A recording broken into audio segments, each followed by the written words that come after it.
celebrating the hard work and determination of our area athletes. This is The Score on WQAD News 8. Good evening and welcome to The Score Sunday. If you couldn't tell with the first snowfall this week, we're finally transitioning into the winter sports season.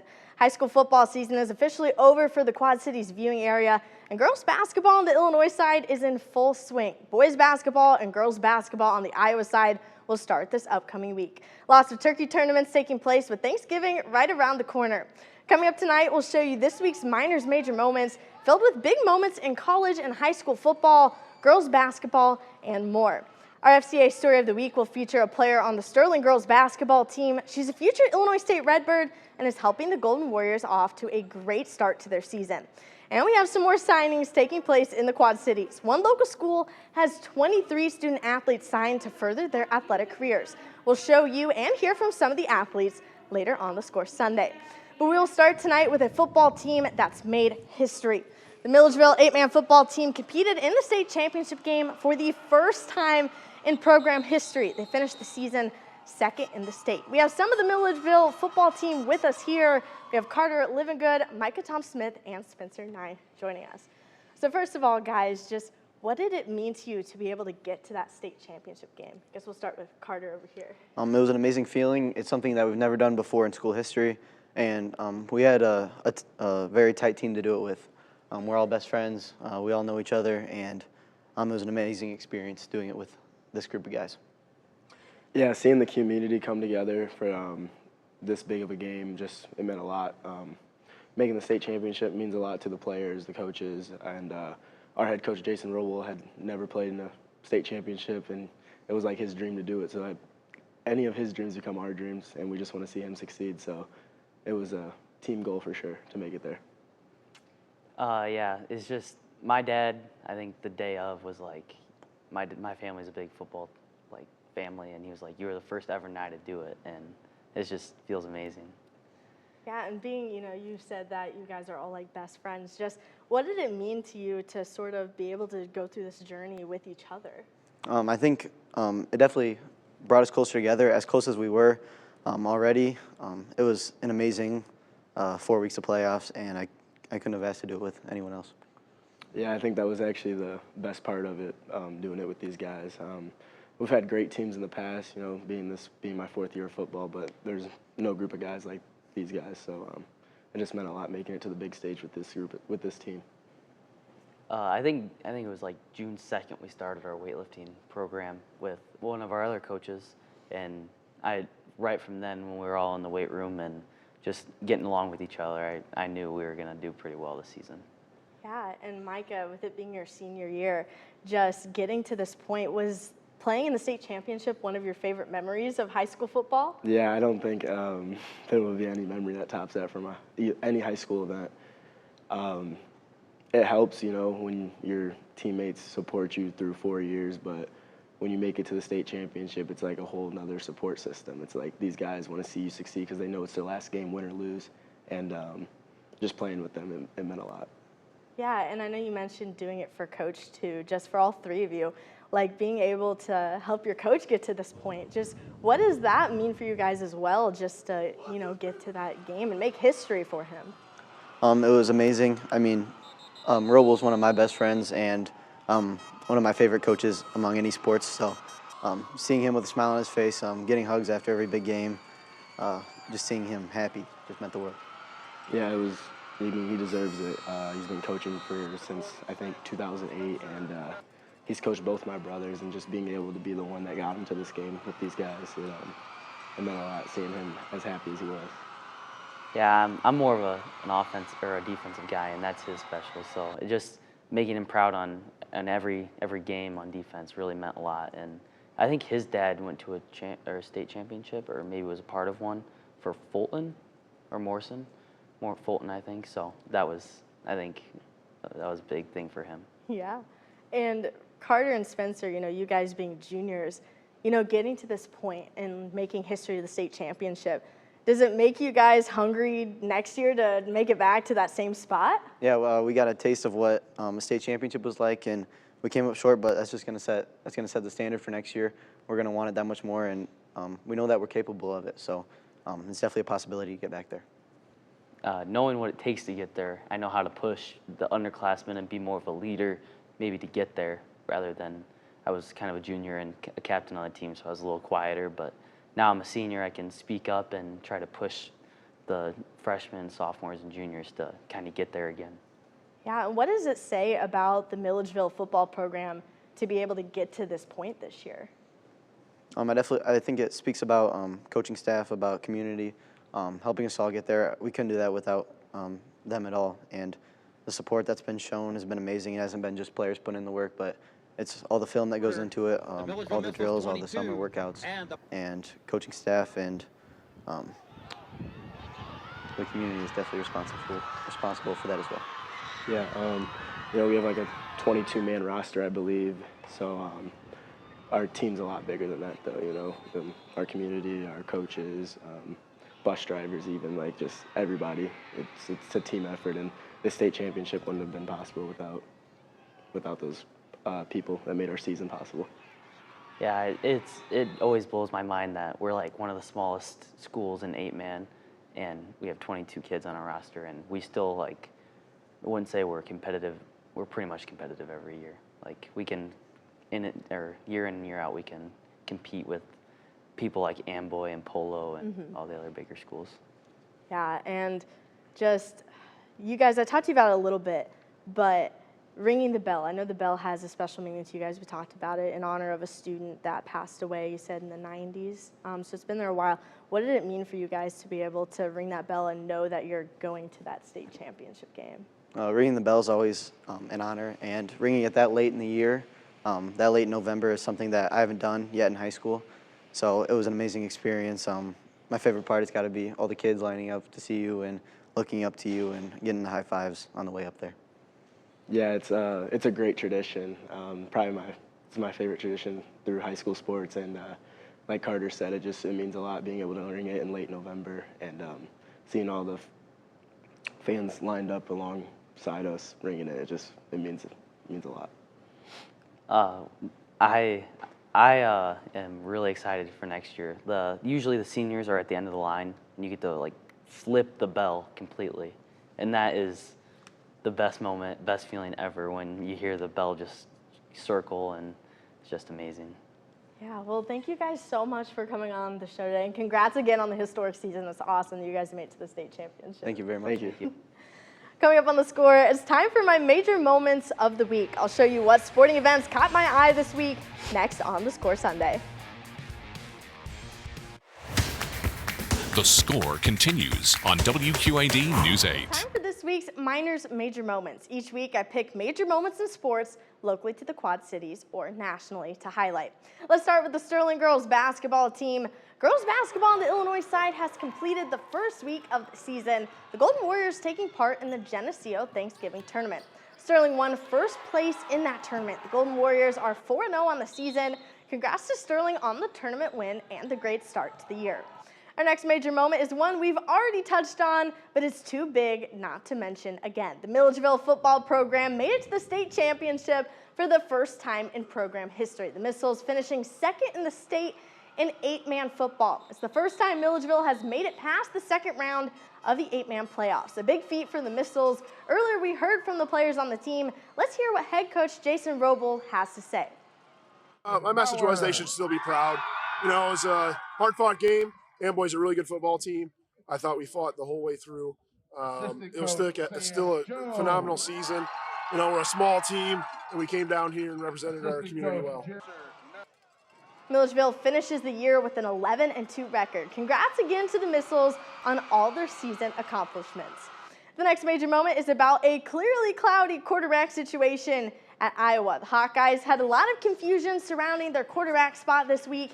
It was announced that Brendan Sullivan is out for the remainder of the regular season with an ankle injury. After a week of speculation, Jackson Stratton was named the starter for the Maryland game. Stratton leading Iowa to a 29-13 win over the Terrapins. The walk-on quarterback finished 10 for 14 with 76 yards. Iowa is now 7-4 on the season. Next week, the Hawkeyes wrap the regular season at home against Nebraska. Kirk Ferentz said Stratton is likely the starter. Another Big Ten football team had a wild ride this week. The Illini taking on Rutgers. It's a Minors major moment this week because of how it ended. The Scarlet Knights lead 31-30, and then with 4 seconds left in the game, Illinois lines up to kick, but Rutgers ices the kicker and Brett Bielema makes a change. He decides to go for it on 4th and 13, and man, does it pay off. Altmaier to Pat Bryant, and Bryant makes it into the end zone for the 40-yard touchdown. Illinois secures the comeback over Rutgers, winning 38-31. A fun end to the game for Illini fans. You could even say the ending was a major moment. Our last major moment stays in Champaign-Urbana. The Illinois women's basketball team, men's basketball team, and the Illini football team are all ranked for the first time since January of 2000. What a big year in Illinois athletics. The men's basketball team came into the season unranked, just one team out of the AP Top 25. The Illini now 4-1, earning them the 25th spot this week. As for the Illinois women, head coach and Clinton NATO, Shauna Green, has led them to a 5-0 start to the season. The Illini have been ranked for back-to-back weeks, now number 22 in the AP Top 25. Illinois football season is wrapping up. They're back in the AP Top 25 for the 8th time this season at number 24. That's it for this week's Minor Major Moments. It's halftime. FCA is next on the score. We'll follow one athlete on the Sterling girls basketball team who's helping her team rise to the occasion this season. That's next on the Score Sunday. The Sterling High School girls basketball team is off to a golden start, perfect through 3 games as the Golden Warriors roll into a very promising season. As FCA's Dan Pearson reports, a scouting report starts with a future Illinois State Redbird. There's a lot left in her wake as Madison Austin steps out of the pool from a school record-setting swimming career and fully into basketball. Swimming runs deep in the family. My brothers both swam, and my mom was our coach, and my twin sister swam with me, so it is like an end of an era for us, but I'm happy to be doing something I love. Her love of the game of basketball runs deep, a sport she did not start playing until her freshman year. I have some highlights that I saw, and I was like, wow, I had no idea what I was doing, and I didn't even, first practice, I know that I asked coach, I was like, I don't even know how to do the footing on my layups right. So it's just, I've just been taking big steps and improving my game until now. I think it speaks a lot to her and who she is as a person and then also as an athlete. I mean, she was very timid coming out the summer of her freshman year. She knew that it was going to be rough. And, I remember her first shooting layups, and we kind of were like, okay, there's something there, but it was just very raw. And she has been able to build that into something that's really smooth, and it makes her a special player. The coach loves the fact that Madison is competing in more than one sport, obviously at a very high level in swimming as well. But Taylor Jackson also says that's a common thread throughout the team. We have track stars, we have volleyball stars, we have swimmers, and then they come here and they play together, and it makes it for a really special team atmosphere for them. And I think it is that level of competition. They know how to compete night in and night out. Coach Jackson says the future Illinois State Redbirds' work ethic is unmatched. That's also from the family talent pool. Me and my brother and my dad spent a lot of time in the gym from freshman year till basically now, but he's at college now. So me and my dad spent a lot of time just working on the basics, working all the way up to improving and making new skills. And that's part of the excitement for the 6'3" power forward. Those skills. She's still growing into the game for a very promising senior season and on to Illinois State next year. Recruiting was definitely stressful, and during my travel season, it was lots of coaches watching us play because I had some teammates that were 5 stars. So just drawing attention to us, and then they helped me look good and I helped them look good with their passes and stuff. So it's just a lot of fun. And there's plenty of fun ahead as she sets a gold standard for the Golden Warriors. With the FCA Story of the Week, I'm Dan Pearson. Madison's brother Austin is a freshman on the football team at the University of West Virginia. Coming up on the Score, standout athletes. Find out who are this week's Midwest Technical Institute Score standout nominees and see who went off the cuff this week. That's next on the Score Sunday. Transitioning to basketball season. Over on the Illinois side, girls basketball has started. The Western Big Six boys will start this week. The team celebrated by having the Western Big Six boys banquet. All the coaches talked about their teams, and the level of competition of the teams in the conference was praised. Coaches all excited that it's time for basketball season and ready for their players to start facing other teams. This is always an exciting time. You know, it's a kickoff to the season, and we're getting a chance to kind of see what all of our hard work, see what happens. You know, every year, all of these coaches, we put so much time in the off season, preparing guys, guessing, you know, all these different things, and now we're getting an opportunity to be able to practice. We just have a great group, great kids. They work hard. They're good students. They're good community people. So, and then on top of that, they're good players. We've got 6 juniors, 6 sophomores, and 3 seniors. So it's going to be a year of growth, hopefully. So hopefully we can just kind of continue to make each day important and get better each day. I do believe that we're competitive. I think we've got a chance for growth. We're excited just for each and every day to be around each other. So I feel like we just got going, and then we got slowed down from being a little bit sick. So excited just to have, like I said, some consistency with what we do. The teams will tip off with turkey tournaments this week. The signing period continues for local student athletes. Our next stop on the ink-filled trail is at Pleasant Valley. 23 Spartans would be putting pen to paper to make their college choices official. 12 of them will be heading to the Division I level in various varieties of sports, from baseball to rowing. Each of the student athletes excited about the opportunity in front of them. Just a very service-oriented family, and I kind of wanted to continue that any way that I could, and the service academies were definitely a great option for that. And Air Force is just what felt right. It felt like home, and they do a lot of fun things, so I'm excited. The recruiting process was a little bit different for me because I got into the sport a little bit later. But once I got the offer from Notre Dame, it was really a no-brainer because it's always been a dream school of mine. I grew up with all these people. I've seen them play all their favorite sports, and it's great seeing everyone doing this right now. To see a full list of where the Spartans signed, check out WQAD.com. The first week of the girls' basketball season on the Illinois side is in the books. It's an important time for teams to learn about themselves. One team focusing on that, Sterling. The team knows how deep they are, having players like senior Madison Austin, who's committed to play D1 basketball at Illinois State, along with 3 other seniors and 7 juniors right behind them. The Golden Warriors winning the Geneseo Thanksgiving tournament. Sterling says playing in that tournament has shown them a lot about their team and what to expect come Western Big Six play. I think we've seen some really good things so far. I think we've really liked our transition game. I think we've had some moments where our defense and rebounding has been exactly where we want it. There's also some room for growth. We know we love to win, and we're just really working on getting all the right combinations and working as hard as we can every day. It really just gives us a little bit more confidence, winning or losing, just knowing what we got and being confident in each other. We've been waiting a long time since our last games to play again, and now we got it, getting back in the groove. Sterling starts the season 4-0. But North grad Darian Porter has no doubt paid his dues. He was recruited by Iowa State as a wide receiver, but didn't see much, if any, time on the offensive side of the ball. Fast forward 5 years, and Porter's patience has definitely paid off. Porter slowly started getting on the field with some special teams play, then made the switch to defense. This is his first year starting at cornerback, and the move has worked great. So far this year, he has 14 tackles and 3 interceptions, and has been graded out as the top cornerback in single coverage in all Power 4 conferences.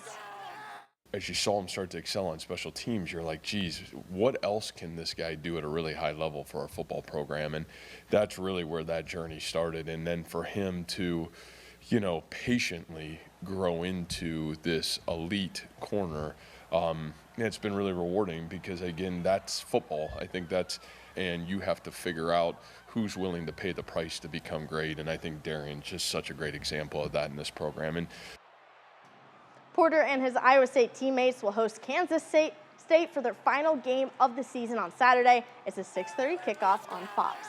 It's time to announce this week's Midwest Technical Institute Score Standout nominees. We'll start with Jocelyn James from Sterling. She's notched double figures in Sterling's first 3 games of the season. And Carter Livingood from Milledgeville, the quarterback, ran for a 54-yard touchdown in the Missiles' 8-man state championship game. Here are the rest of the Midwest Technical Institute Score standouts. Bree Woodard from Monmouth-Roseville. She put up a school record 41 points in the girls' basketball game against Galva. And Keely Davis from Princeton. She had 23 points, 8 steals, and 7 rebounds in a Tiger win this week. You can vote for this week's Score Standout nominees by visiting WQAD.com. The poll will be on the sports page and the score page. You have until Wednesday at noon to cast your vote. with each week's winner being featured on Off the Cuff.